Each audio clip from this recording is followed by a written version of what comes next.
그 새로운 공간은 그동안 예술시장과 밀접한 일을 하면서 저희들이 해왔던 많은 고민들에 대해 여러 가지 시도를 하게 될 것입니다.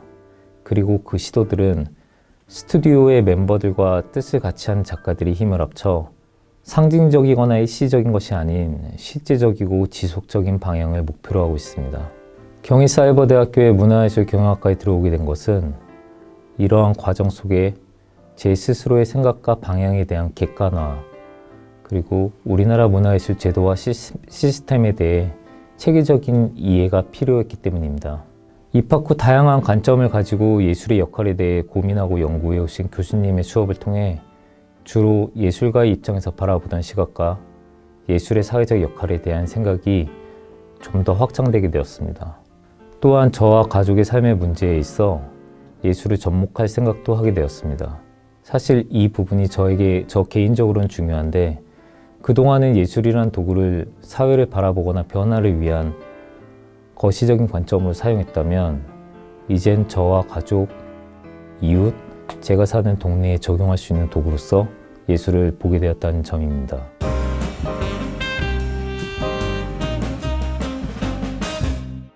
이것은 하늘의 별의 12가지 모양을 따서 만든 설치물들이었습니다. 이거는 인천공항의 교통센터 안에 설치했던 부분입니다. 그리고 이제 크리스마스 시즌에 겨울 시즌이 와서 엘리베이터를 이렇게 설치물처럼 해서 마치 선물 박스처럼 만드는 작업도 했었습니다.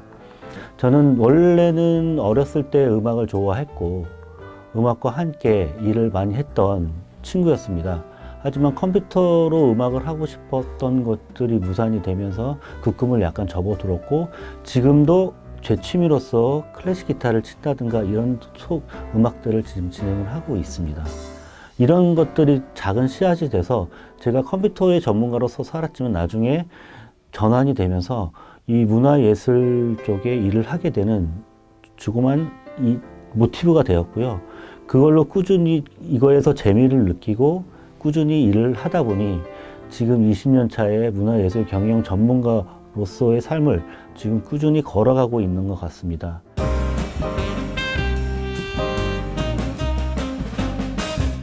저희 이제 사이버대를 다니면서 이제 그 교환을 다운로드를 받잖아요. 이제 그걸 다 출력을 해가지고 그걸 이제 손으로 필기를 하면서 들었던 거죠. 근데 그게 이제 뭐 저희가 4년 동안 학부 다니면서 한 140학점 듣고 막 그러면은 양이 어마어마할 거잖아요, 그 양이. 그래서 어느 날 저희 집에 보니까는 제가 그걸 또 버리기가 너무 아까워가지고 계속 그걸 모아두고 있다 보니까는 그 양이 너무 심각하게 많은 거예요. 그래서 이걸 어떻게 하지? 처치곤란이고, 그래서 어떻게 하지 하다가 결국 좀 얼마 전에 버렸어요. 그냥 정말 필요한 거 몇 개만 냅두고 다 버렸는데, 버리고 나니까는 너무 아깝더라고요. 또 좀 좋았던 거는 저희 학교에서 이제 특성화 사업이라는 거를 해요. 이제 뭐 학과의 어떤 뭔가 특성을 살린 어떤 사업을 직접 해볼 수 있는 그런 계기가 되는 거죠. 그래서 저희 학과 같은 경우에는 영화제를 좀 했었는데, 이제 평창자연영화제라고 하는 그 평창의 감자꽃 스튜디오라는 공간이 있어요. 문화 공간이고, 원래는 폐교였는데 거기를 이제 활용을 한 문화 공간에서 영화제를 하는 거죠. 이제 그 영화제를 하면서 뭐 기획도 하고 뭐 프로그래밍도 하고 뭐 디자인도 하고 예산도 관리하고 홍보도 하고 진짜 온갖 일을 좀 다 했던 것 같아요. 책에서 뭔가 이론적인 내용으로만은 알 수 없는 현장에서의 경험, 예술 경영이라는 게 되게 그렇잖아요. 직접 몸으로 좀 부딪혀 봐야 알 수 있는 것들이 너무너무 많잖아요. 그런 것들이 참 감사하게도 저는 학교를 다니면서 좀 많이 좀 배웠던 것 같아요.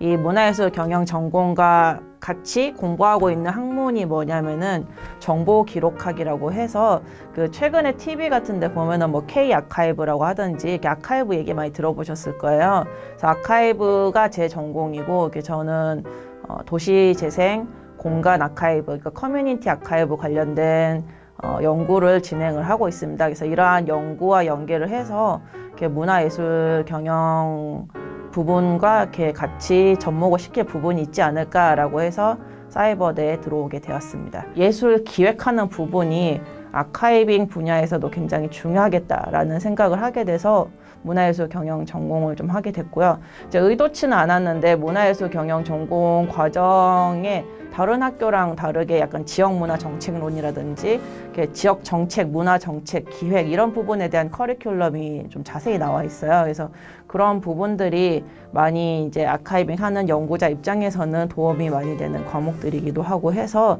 이렇게 연계를 해서 좋은 논문 결과물이 나올 것 같아서 계속 공부를 진행을 하고 있습니다.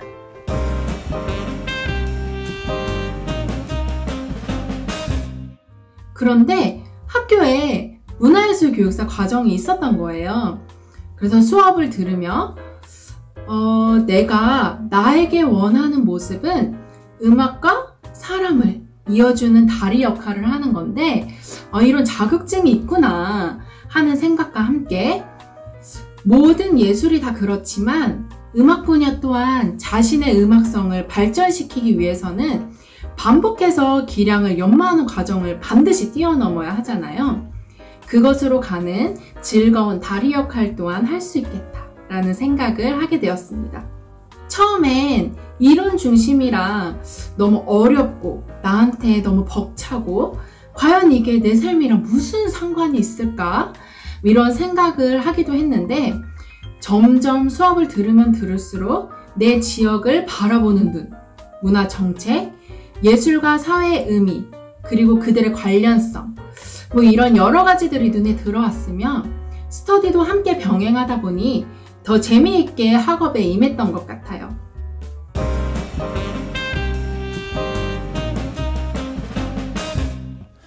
그러다가 이제 학업을 통해서 PD를 하면서 제가 왜 예술가들은 계속 배가 고파야 될까, 힘들게 살아야 될까라는 어떤 측면들, 그 다음에 예술가들이 가지고 있는 어떤 조직에 대한 어떤 구조적인 측면들이 조금 이제 불합리한 부분들, 이걸 타개할 수 없을까, 그런 구조적인 측면을 내가 이렇게 내세울 수 없을까, 여러 시스템들을 도입해보고 해봤던 지점에서 뒤늦게 제가 갑자기 이제 예술 경영을 또 공부를 하게 됐었습니다.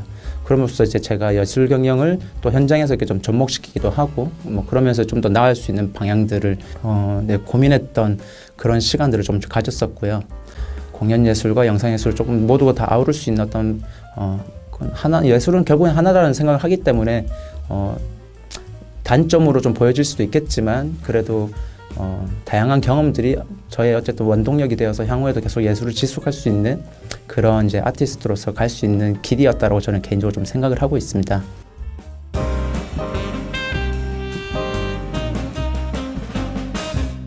겨우 벗어났다고 생각했는데 어느 순간 정신을 딱 차리고 보니까 또다시 막다른 골목에 제가 서 있더라고요. 이럴 때 어떻게 하지? 그 답이 사실은 저한테는 문화예술 쪽이었던 것 같습니다. 번아웃을 경험하고 나서 안식년을 가졌고 그리고 길을 잃었다고 생각했기 때문에 잠시 멈췄습니다. 그래서 사실은 작가에서 대학생이 되고 또 대학생에서 다시 모델을 시작하게 된 거죠. 약간 뭉클한데요. 사실은 누구나 다 막다른 골목에 설 때가 있습니다. 저뿐만 아니라. 그런데 문화예술은 저만의 방식이자 돌파구를 찾는 해결책이었던 것 같습니다. 예술이라서 너무 다행스럽다라는 생각을 저는 가끔 해요. 왜냐하면 예술을 통해서 치유를 했고 또 회복을 했으니까요. 그리고 그것은 아마 예술이라서 가능하지 않았을까라는 생각이 듭니다. 예술은 사람의 마음으로부터 일상생활의 먼지를 털어준다. 이 말이 피카소가 한 말인데요. 저는 이 말에 특히 공감하고 위안을 받습니다. 그분도 그랬는데 그분도 그랬구나. 그러니까 나는 나 정도야 뭐. 그리고 여러분도 마찬가지일 거라고 생각합니다.